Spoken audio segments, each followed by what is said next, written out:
Salut à toutes et à tous, c'est Vic, j'espère que vous allez bien et bienvenue dans cette nouvelle review d'animé en Blu-ray. Aujourd'hui, on va parler d'une licence qui est ultra connue, mais ultra connue, c'est une des licences les plus connues au monde avec Dragon Ball. One Piece arrive pour son nouveau film en Blu-ray aux éditions Kana. Alors que vous pouvez voir d'ailleurs, on a une magnifique édition Steelbook aujourd'hui.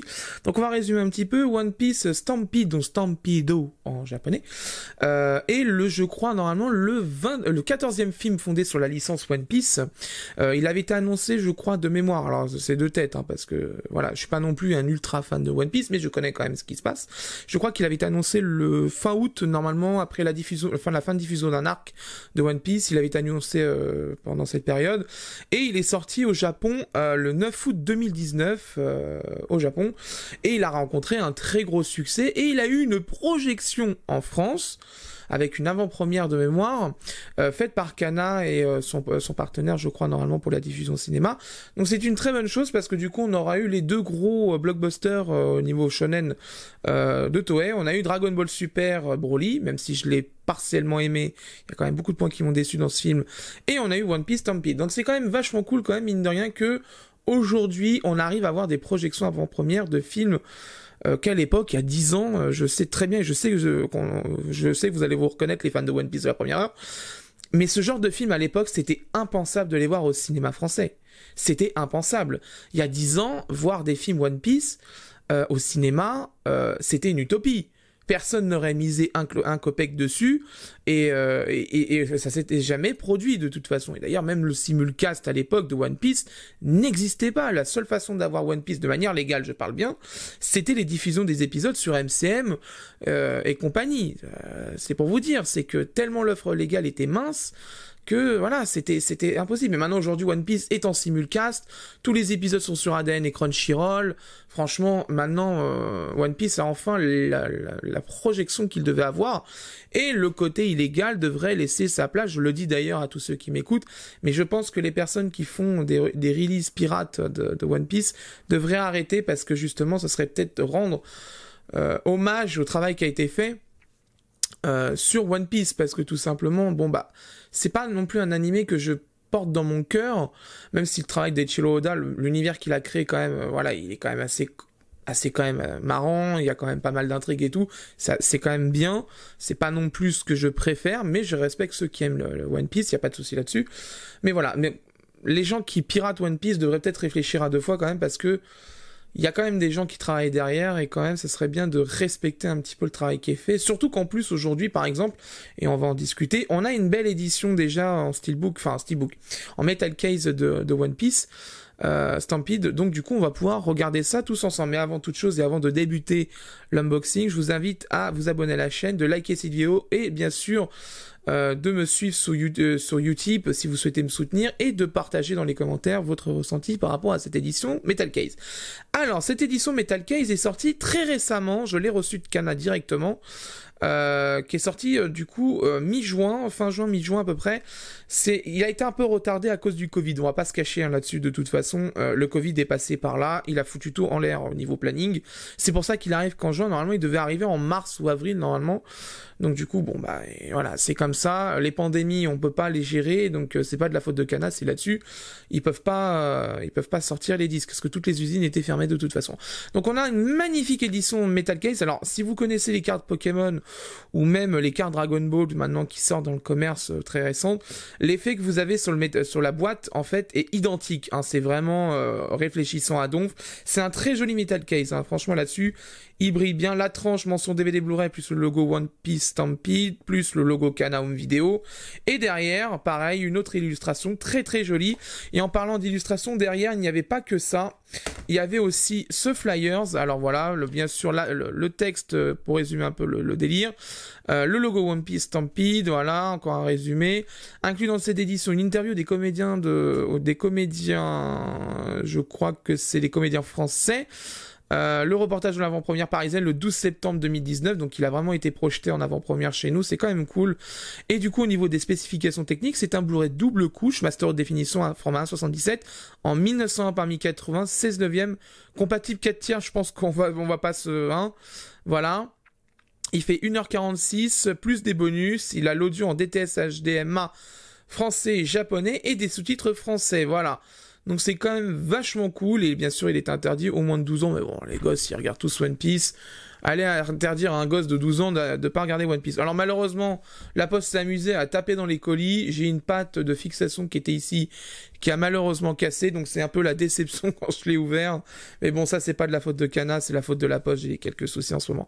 Donc à l'intérieur, déjà le metal case. Donc derrière on a encore une illustration. Enfin, vite fait, hein, voilà, on a un fond. C'est pas un truc uni tout dégueulasse, c'est quand même cool. Et les disques, très jolis. Franchement, là-dessus, le disque Blu-ray, le disque DVD ne sont pas identiques au niveau design, c'est quand même cool. On voit, ils ont fait un effet dépoli derrière sur la version Blu-ray et DVD. C'est vraiment très joli là-dessus, pas de problème. C'est vraiment très très classe. Donc là-dessus, voilà, ça donne ça du coup quand on ouvre le metal case complet. C'est quand même très sympathique, franchement là-dessus ils ont quand même fait du bon boulot Kana. Alors, à l'intérieur, bon il y a quelques petits trucs quand même qui sont offerts, qui sont inclus dans l'édition Blu-ray, enfin Metal Case.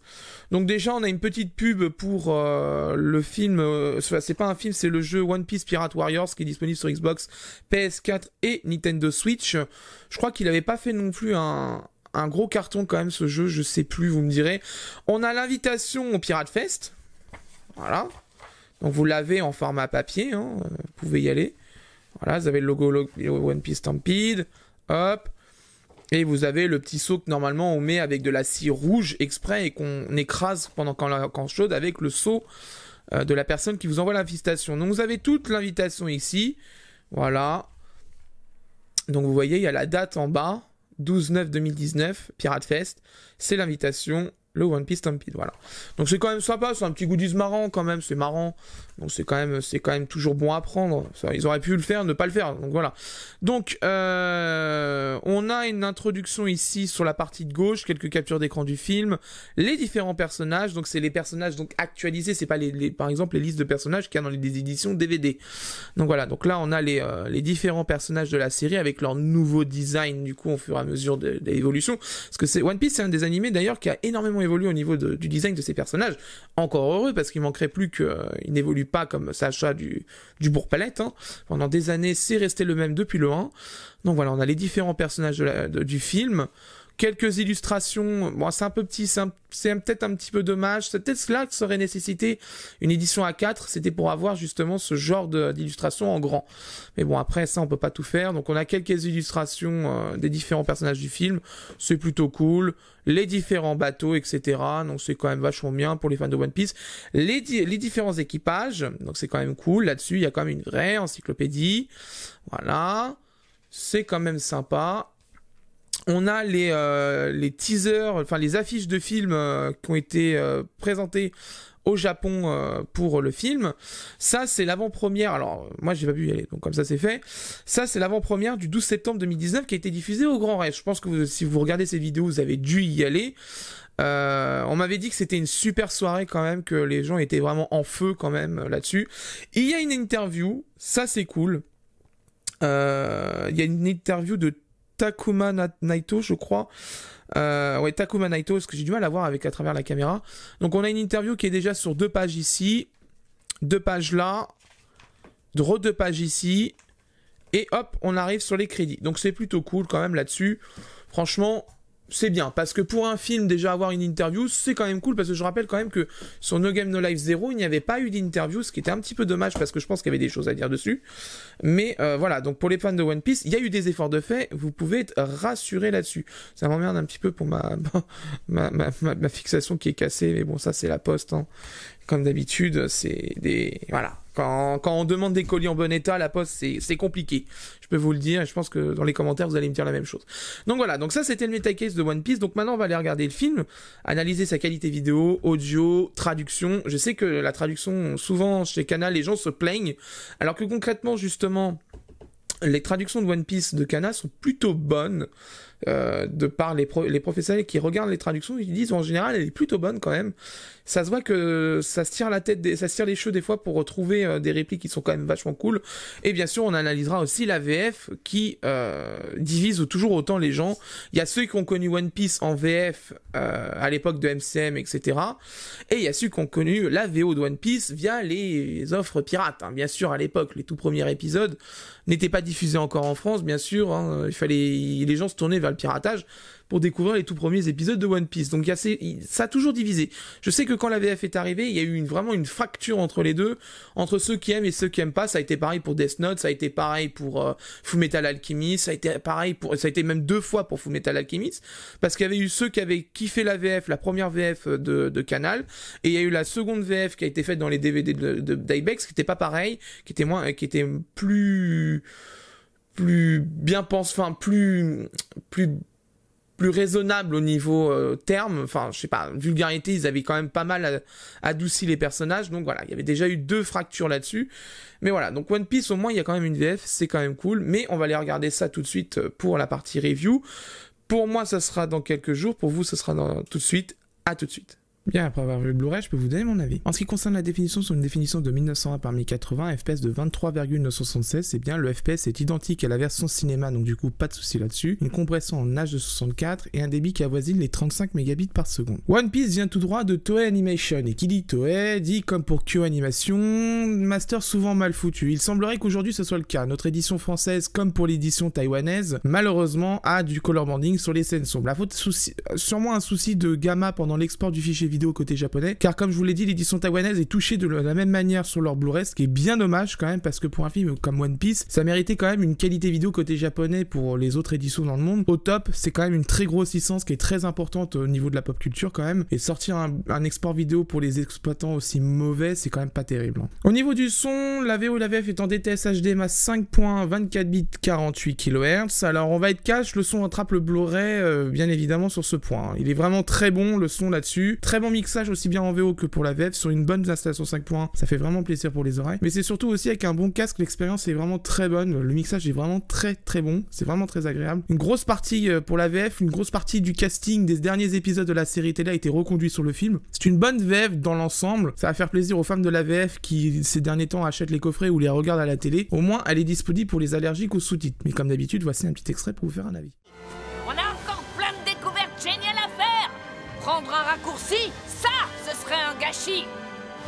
Allez les gars, toute voile dehors, en route vers de nouvelles aventures. Au niveau de la traduction et des sous-titres, dans l'ensemble, traduction plutôt bonne, bon respect des normes de titrage, bonne traduction dans l'ensemble, franchement là-dessus j'ai pas à me plaindre, j'ai pas eu de problème là-dessus, c'était plutôt pas mal. Au niveau de la police d'écriture, Kana teste une autre police par rapport à d'habitude, elle a l'avantage d'être extrêmement lisible même pour les personnes qui ont vraiment des grosses difficultés de vue sur les écrans. Peut-être un chouïa trop haute au niveau de la hauteur des sous-titres, mais après c'est du pinaillage, dans l'ensemble les sous-titres sont vraiment très bons et ravira les fans de VO. En conclusion, c'est tellement dommage que le master Blu-ray de One Piece qui a été envoyé aux différents exploitants n'est pas à la hauteur. Car tout est là pour faire une bonne édition. Un bon metal case, de l'interview dans le livret, une bonne VF, de bons sous-titres, une très bonne qualité audio. Il manquait juste la qualité vidéo et c'était parfait. Et malheureusement, vu la qualité du Blu-ray à Taïwan, je me demande ce qui passe dans la tête de Toei pour filer ça aux exploitants quand même. Ça c'est vraiment très peu fair play de leur part. Envoyer un master qui est endommagé au niveau color banding, c'est se tirer une balle dans le pied quand même. Les fans de One Piece,